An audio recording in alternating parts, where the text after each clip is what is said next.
Hey everybody, Matt Leger here with Maple Grove Productions. It's raining. Today is April the 19th.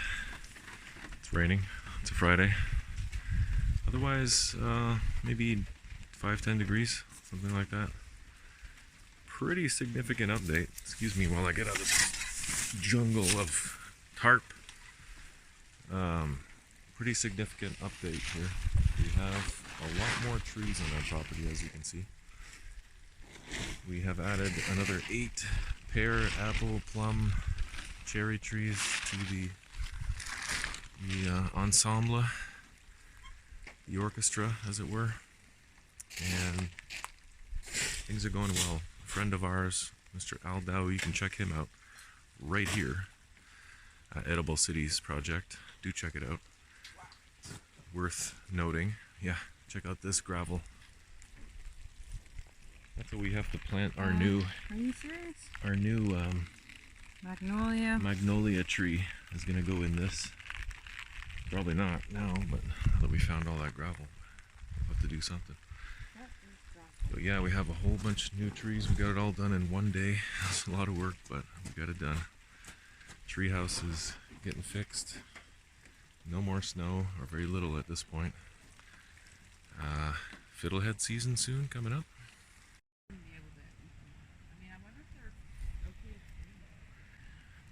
Blanched. You can see a little one here poking its head out. It's long now. So as far as the growing goes indoors, we upgraded our growing shelf here. As you can see, we have a very nice growing shelf here that we got from a friend of mine. And then we just added an extra light in the middle. One of them wasn't functional, so we finally got this thing going anyway, wired it up. It's working as intended, and at the bottom is where we're sprouting our new ones.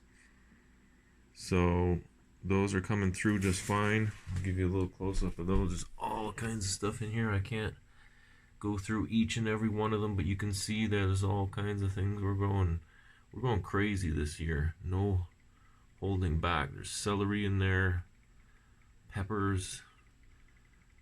We got leeks. There's lettuce, pumpkins in the back, basil. Wide variety of things here. This light is more for growing, I think, seedlings. That's why these guys are on the bottom. The ones that are just starting to poke through are on the bottom. Then the ones that are a little bit more developed go under this fluorescent light. I've ordered myself some. I mentioned it last time, but just to repeat for those that may just be tuning in, got myself some high output fluorescent bulbs that are coming in the mail very soon. Here you can see the variety of different peppers. These seedlings are doing fantastic now that we got them under the lights and raised the shelf up a little bit to get them as close as possible without touching. We have an Asian lady beetle problem in here, but I'm hoping maybe that they're carnivorous and they may be eating the flies that have been living in our soil. So here's all kinds of other stuff. We got radishes in there, we got turnips, we got lettuce, we got broccoli. It'll be interesting to see. We've really upped our game since last year, and at the top shelf, the ones that are really doing well, even a little spider here hanging from the ceiling. I don't know if you can see that or not, but it's right there. Camera shy. There he is. I'll leave you alone, friend. Just eat some flies for me, okay? More stuff there. Brussels sprouts, sunflowers. Yeah. Even over here, got some. As they get big enough, we move them over to this one. This is south facing that way, so southwest over there. So not ideal for sun, but they're doing okay. They're doing well. The temperature is decent here. It's hovering around 70 Fahrenheit, 25 Celsius, something like that. Usually stays around there. The coldest it's got actually in here since early April has been 60, which is nice. And then we also picked up a peace lily the other day. And we picked up at the same time as the magnolia, so that thing is helping to filter out the air. Again, I'm all about the air filtration.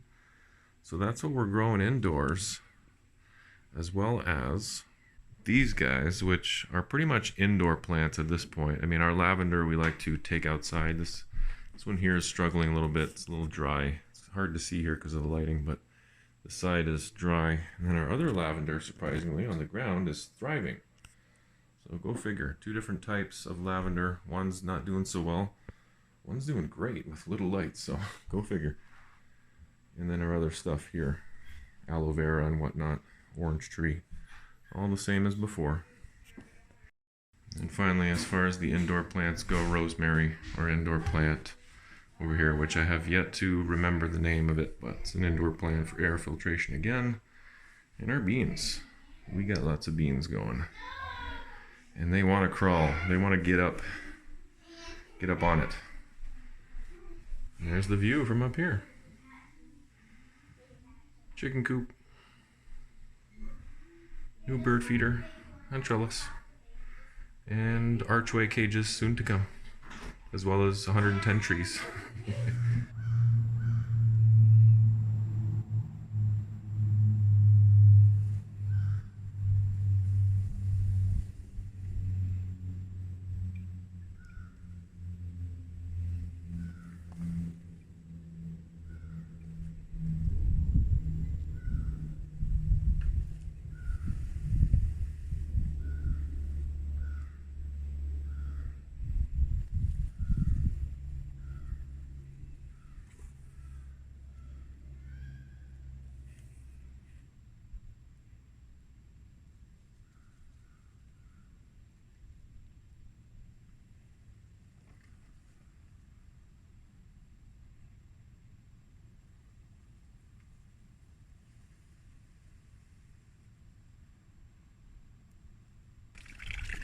As far as exterior projects go, we've been doing really well. We've got our hops here that we transplanted. Hopefully they will take. They're going to get lots of water here from the roof runoff. Whether that's too much or not remains to be seen. But all gravel under here, which is a problem we've encountered in several places here, as I'll show you in a moment. Just gravel everywhere from old driveways that got overgrown. Yeah, we've got hops going that will climb all the way up the side of the garage here on a hook, a bird bath, and a trellis. And our hazelberts have been uncaged, untied. All the apple trees, pear trees, all the trees actually have been untied. They're free! Even the Korean pines out front. As far as other projects go, the trees, as I mentioned before, are in and doing well. So we've got here a cherry. I don't know the exact varieties, but I can look those up and put them in the description. There's an apple. The apples, I believe, are some generic type. There's a pear. Next to the pear we have a plum. And another cherry. And another apple. And another plum, and followed by a pear. And then our most prized possession, the newest one, the magnolia. So this was one area that we really had to build up because all gravel here from an old driveway that got grass covering it. So you can see it's starting to bloom. Not the most ideal time to transplant a tree, but it's a box store tree, so it should be fine. But hoping it'll get full sun here, at least 6 hours, and then it takes. So that it is a beautiful tree with very nice flowers. So progress is good here on the homestead. And of course the edibles, the forageables are coming back. I've got fiddleheads over there in that patch of ferns that are going to start poking their head through soon. The snow just melted yesterday or the day before, so as soon as the snow is gone you got to start looking for them. And we planted some wild garlic, some ramps, leeks, or wherever you want to call them, in the woods, so we'll have to check on those too and see if they're coming in. The chicken coop gets it. Yeah, it's all late day sun. Right up the hugel mound, all the way to the chicken coop, to the back of the property. Almost forgot too, I actually got some comfrey in the hugel mounds here, so got some comfrey from a friend and planted it in various places here, so there's a piece. It grows pretty rampantly from what I understand, so this should be enough just with the root system. Can't destroy it, it'll just keep coming back and coming back, so we're gonna have some lots of good chop and drop material here whenever this starts coming through. So as those start growing, I'll propagate the back of the hugel mounds with more and more comfrey until we feel like we have enough, or trying not to have too much because it does spread pretty quick from what I understand. Just trying to bullet point everything. I think that's it. So lots of work, lots of stuff going on. Shifting from maple syrup to gardening, landscaping, and permaculture, and homesteading, and all of the above. So thanks for joining me. Hope your season is going well so far. Drop me a like, comment, subscribe, all that good stuff if you enjoy the videos and the channel. And I'll just put you up in this tree and we'll call it a day. See ya. More trees for Matt, sticking out of the trunk, making full use of the vehicle, sticking into the back seat, and of course we had to pile some soil in there. I'm good. He fits nicely. He fits nicely.